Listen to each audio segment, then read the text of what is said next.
Good Wednesday morning to you. I'm First Alert Meteorologist Trevor Gibbs. Another very hot day is expected as our heat wave intensifies today, so it will be borderline dangerous if you're spending an extended amount of time outside and you don't take those necessary safety precautions like drinking plenty of water, taking advantage of the shade, and not really working during the hottest part of the day. And only isolated rain. So while yes, there still could be a shower or storm today, most spots do look to stay dry, but we will look forward to a wetter weather pattern returning into next week. A heat advisory is in effect for our entire viewing area of northeast Florida and southeast Georgia. Where you see the pink shading there, that's an extreme heat warning for coastal South Carolina and for parts of coastal Georgia. That's just north of Glenn County. So our heat advisory means that our feels like temperatures today will top out in between 105 and 110 degrees this afternoon, as actual temperatures will rise into the upper 90s. Only isolated coverage of rain today across the entire area. Doesn't mean the entire area will see rain.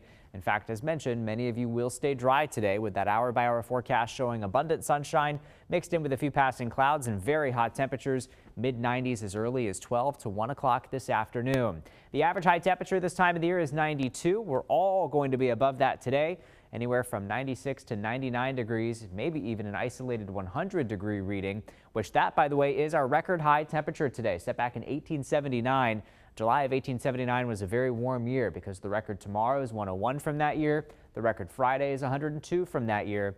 And while we're not forecasting record high temperatures the next few days, it is not far from them. So you definitely want to make sure you're staying cool. Here's a look at those isolated rain chances as we get into the afternoon. It's still dry. Later today, though, you can see some very spotty coverage of rain. And yes, there still could be an isolated storm with so much heating of the atmosphere, so still look out for lightning, gusty winds, and rain.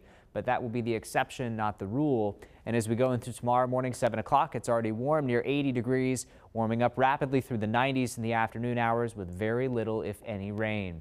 In the tropics, we are all quiet across the Atlantic, so that's good news. No active storms and nothing expected to develop for at least the next week and beyond. In your 7-day forecast with the weekend always in view, we will track those higher chances of rain by the weekend, but that's in the afternoons. And so it is going to be a very hot weekend, as our temperatures will still be in the upper 90s. The humidity will be quite high this weekend as well, but it is thanks to that humidity that we'll start to see a bit more coverage of rain and storm activity in the afternoons to cool things down. And then into early next week, the coverage of rain looks quite a bit higher, so that cools our afternoon temperatures down even more.